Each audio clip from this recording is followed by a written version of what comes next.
নমস্কার, কেমন আছেন সবাই? প্রিয়াঙ্কার নতুন একটা ব্লগে আপনাদের সকলকে স্বাগত জানাই। আশা করছি আপনারা সবাই খুব ভালো আছেন, আমিও কিন্তু বেশ আছি। আশা করছি ব্লগটা ভালো লাগবে। ভালো লাগলে ভিডিওটা শুরুতেই চ্যানেলটাকে লাইক, কমেন্ট, শেয়ার আর সাবস্ক্রাইব করে রাখার একটা অনুরোধ রইল। আজকে রবিবার, ঘড়িতে বাজে এখন ওই 8টা নাগাদ। সকালটা বেশ কিছুটা আগে শুরু করলেও ভিডিওটা কিন্তু এখানেই শুরু করছি। কদিন ভালো মতন বেশ বৃষ্টি হওয়াতে গাছগুলোতে ইচ্ছে করেই জল দিইনি। ভাবছিলাম যে যেহেতু গাছগুলো সব মানে গাছের টবগুলো রেলিংয়ের ধার দিয়ে করে সব সেট করা, তাই ওরা তো বৃষ্টির ঝাপটায় জল পেয়েই যায়, তাই আর কি এই কদিন জল দিইনি।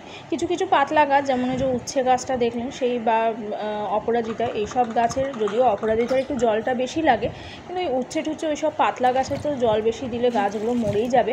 সেই জন্য আর কি একদিন এই টবগুলোতে আমি জল একেবারেই দিইনি।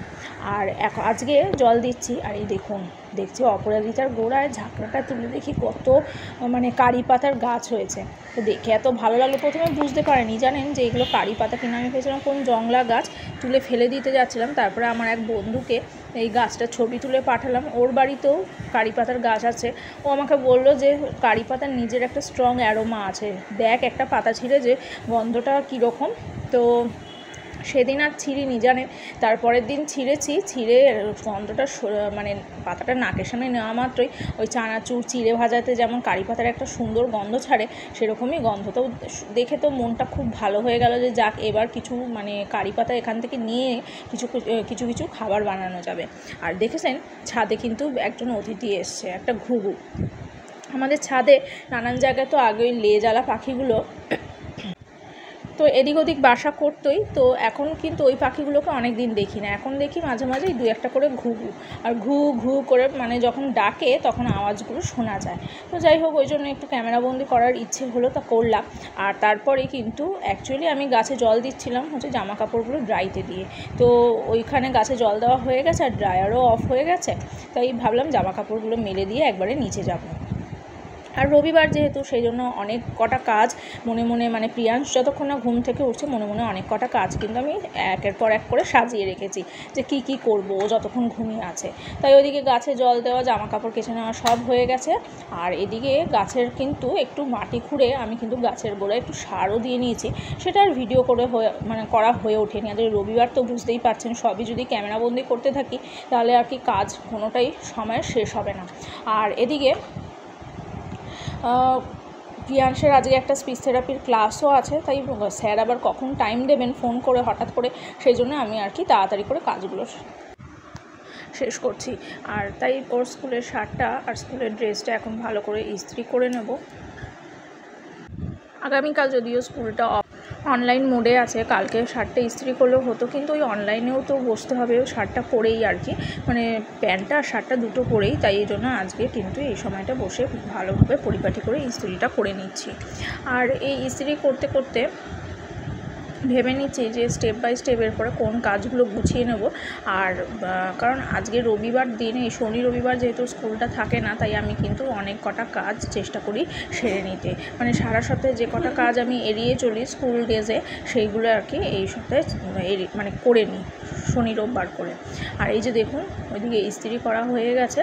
আর এরপরে চলে এসেছি সমস্ত ফার্নিচারগুলো, যে সব ঘরের ফার্নিচার ডাস্টিং করব ভেবে নিয়েছি। তাই প্রথমে এই বারান্দাটা দিয়ে শুরু করলাম, টাইলসগুলো পরিষ্কার করে নিচ্ছি। আর এখন করে নিচ্ছি একটু ঠাকুর ঘরের দরজাটা। তারপরে চলে এসেছি একদম মানে আমাদের দোতলায় উঠেই যে ফার্স্টে ঘরটা, সেই ঘরটাতে। তো এই ঘরটা অনেক দিন পর আর কি ডাস্টিং করি, যেহেতু এই ঘরটা খুব একটা ইউজ করা হয় না সেই জন্য। আর এই চেয়ারগুলো খাটের ফাঁকে রাখা ছিল, এইগুলো মাঝে মাঝে পিঁয়াজ তুলে খেলে কিন্তু একটু কখনো কখনো ধুলো পড়ে থাকে, সেই জন্য আর কি আমি এখন মুছে দিচ্ছি। যেহেতু এই ঘরের ফার্নিচারগুলো খুব একটা মানে ইউজ করা হয় না, তাই আমার খুব একটা জানেন তো মুছতেও ইচ্ছা করে না, খুব অলস লাগে। কিন্তু যাই হোক, জিনিস যখন আছে তখন সেগুলোকে পরিষ্কার করে যত্ন করে তো রাখতেই হবে। আর এই চেয়ার টেবিলটার 5 বছরের জন্মদিনে পাওয়ার কাকা দিয়েছিল, তো সেরকমভাবে বসে না, বদমাইশি বুদ্ধি, মানে এই চেয়ারটা পেতে মাঝে মাঝে বসে, কিন্তু টেবিলটায় দিয়েছিল পড়ার জন্য। কিন্তু ও করে কি, একবার এতে নিয়ে খাওয়ানোরও চেষ্টা করেছিলাম, কিন্তু টেবিলের ওই পায়াটা যেহেতু ক্রস করা, তাই ও করে কি, হয় বই রাখলে বা খাবার জিনিস রাখলে ক্রসটাকে ঠিক মানে সোজা করে দিয়ে ও কিন্তু সেগুলো টেবিলে রাখা জিনিস সব ফেলে দেয়। তো এরপরে টুকটুক করে ওর জিম বলটা যে রাখি, সেই চেয়ারটা দেখেছেন কেমন ধুলোয় সাদা হয়ে গেছে, গরমকাল তাও।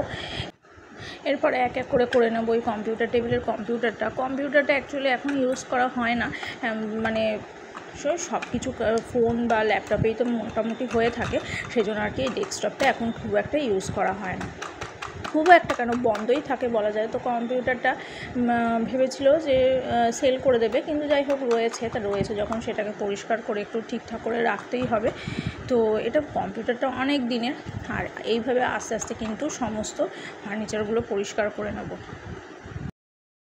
এই ঘরে ফার্নিচার পরিষ্কার করতে সত্যি কথা বলতে আমার বিরক্তও লাগে আর অনেকটা সময় লাগে, কারণ ওই টুকটাক ওই যে ওই বড়ো শোকেসটা দেখছেন, ওই শোকেসটাতে তো হাত দিলে বেশ মানে 20-25 মিনিট ওটার পিছনেই যায়।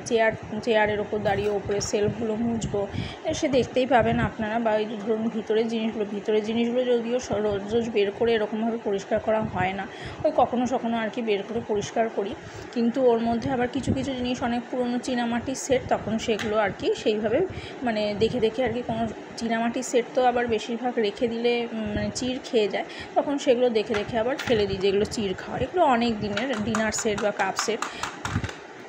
আর এদিকে কম্পিউটার টেবিলের ওপরটা পরিষ্কার করার পর এখন নিচে বসে আর কি সিপিইউ বা অন্য যেগুলো যন্ত্রাংশগুলো রয়েছে সেগুলো একে একে পরিষ্কার করে নিচ্ছি। তো এগুলোতে আর কি আগে কভার লাগানো থাকতো, কিন্তু কভার ওই যে মাঝে ধুতে গিয়ে ফেটে যায় আর কি, সেই জন্য বলেছি না থাক, এগুলোতে নিচের মানে এরিয়ার যন্ত্রাংশগুলোতে কভার লাগাতে হবে না, এগুলো মাঝে আমি পরিষ্কার করে দেবো। তো এই জন্য এগুলো আর কি এখন একটু খুঁটিয়ে পরিষ্কার করে নিচ্ছি। আর দেখুন কতটা করে ধুলো বেরিয়েছে, আসলে তারের ফাঁকে ধুলো জমে থাকলে কিন্তু বেশ কিছুটা সময়ই লাগে। অ্যাকচুয়ালি কী বলুন তো, মানে পরিষ্কার ঘরবাড়ি থাকতে তো ভালোই লাগে, আর সে পরিষ্কার করে রাখতেও ইচ্ছে করে, কিন্তু সব সময় তো এতগুলো কাজ একসঙ্গে করা যায় না, কারণ প্রিয়াংশের পিছনে মোটামুটি প্রত্যহই লেগে থাকতে হয়। আর ও যেহেতু এখন ঘুম থেকে অলরেডি উঠে গেছে, যদিও সবে উঠেছে, তাই আমি এই কাজগুলো এখন খুব তাড়াতাড়ি করে সেরে নিচ্ছি। এরই মধ্যে কিন্তু আমি একটা মানে আমাদের বসার জায়গাটা, মানে বসার যে একটা সোফা, সেই সোফার জায়গাটা আমি কিন্তু অলরেডি পরিষ্কার করে ফেলেছি, সেটা আর ক্যামেরা করা হয়নি। ওই যে বললাম রবিবার বলে কথা, সব কিছু যদি ক্যামেরা সঙ্গে নিয়ে ঘুরতে কাজ করতে থাকি তাহলে আর কাজ শেষ হবে না। তো সেই জন্য আর কি, তো যতটুকু, যেহেতু আপনারা আমার সঙ্গে একটা পরিবারভুক্ত, সেই জন্য যতটুকু শেয়ার করার কথা সেই মানে পারা যায় আর কি, ততটুকুই শেয়ার করছি। আর এদিকে আপনাদের সঙ্গে গল্প করতে কিন্তু আমার এখানে বেশ কিছুটা কাজ হয়ে গেছে। আর এদিকে কিন্তু এই সোফাগুলো এখন একটু পরিষ্কার করে নিচ্ছি, আর ওর যে সফট টয়গুলো সেগুলো আবার একটু ধুলো পড়েছে, রাস্তার সামনে ঘর তো, সেই জন্য ভাবছি আবার এগুলোকে একদিনকে ধরে পরিষ্কার করে দিতে হবে। আর এই যে বললাম বড় শোকেসটায় কিন্তু চেয়ার সামনে পেতে কিন্তু এর ওপরে উঠে আর কি সব ওপরগুলো পরিষ্কার করতে হবে। আর ওপরের ওই মাচাটা, ওইটাতে আমার হাত যাওয়া তো সম্ভব নয়, কিন্তু আর ওই যে মাচার দুপাশে দুটো কপাট খোলা, ওই দুটো কপাটে কী বলুন তো, ওগুলো হচ্ছে বক্স সিস্টেম, মানে মিউজিক সিস্টেম আর কি, ওই বিশ্বকর্মা পুজোর সময় আর কি ওগুলো নামিয়ে গান টান বাজানো হয়। তো এদিকে দেখতে কিন্তু আমার শোকেসটাও পরিষ্কার করা হয়ে যাচ্ছে।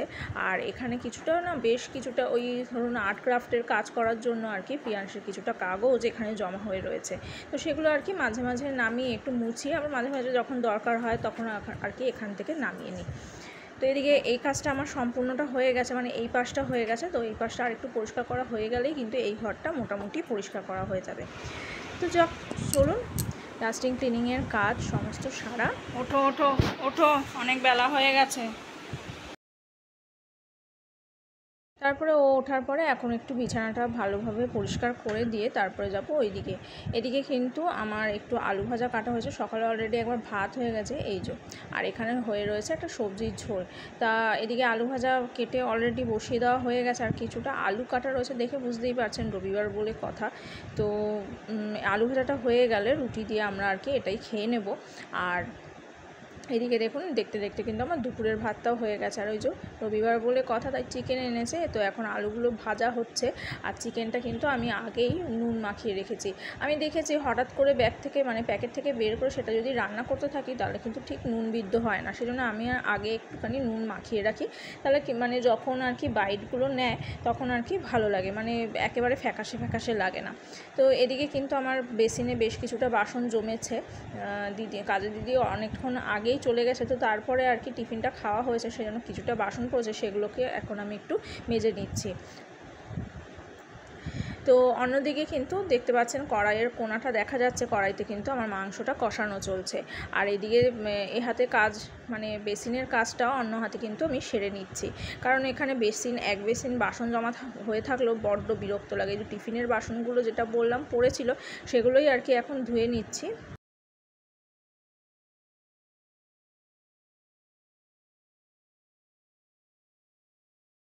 অ্যাকচুয়ালি কাজের দিক দিয়ে রোজই আসে ঠিকই, কিন্তু কিছু কিছু জিনিস টুকটাক, ধরুন একটা চামচ দিয়ে একটু অমলেটের ডিম গুলবো, সেটার জন্য আর কি চামচটা ওকে মাজে দেবো, তখন সেইগুলো টুকটাক জিনিস বা একটু ও চলে গেল, খাবারের প্লেটগুলো রইলো, সেগুলো ধুয়ে ফেললাম, এগুলো আর কি টুকটাক করে থাকি। আর এদিকে দেখতে দেখতে কিন্তু দেখুন মাংসের সমস্তটাই জোগাড় করা হয়ে গেছে।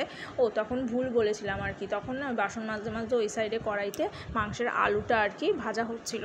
আর এদিকে কিন্তু পেঁয়াজটা ভাজতে বসিয়ে দিয়েছি, আর একটু রসুন, যেরকম রেগুলার আপনারা মাংস রান্না করেন, নতুন করে তো রেসিপিটা আর ব্যাখ্যা করার কোনো প্রয়োজন নেই, কিন্তু তাও আর কি রসুনটা থেতো করে নিচ্ছি। আর এই রসুনটাই এখন পড়বে এর মধ্যে। আর তেলের মধ্যে কিন্তু আমি পেঁয়াজটা দেওয়ার আগে একটা কাঁচা লঙ্কা চিড়ে আর কি মানে ফাটিয়ে ফোড়ন দিয়েছিলাম, তাহলে কাঁচা লঙ্কার সেন্টে কিন্তু বেশ একটা সুন্দর গন্ধ ওঠে। আর এদিকে রেগুলার যা মশলা, নুন,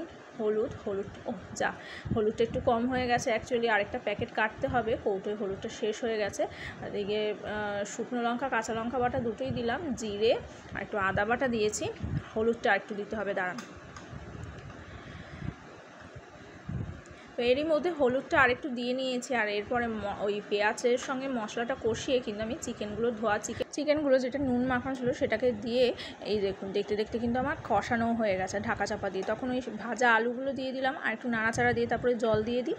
জলটা কিন্তু একটু গরম করে নিয়েই দিয়েছি, একেবারে কাঁচা জলটা দিইনি। তো যাই হোক, চলুন মাংসটা রান্না হতে থাক, আর শেষ হলে প্রিয়াংশকে খাওয়াবো। যদি ভিডিওটা ভালো লেগে থাকে অবশ্যই লাইক, কমেন্ট, শেয়ার।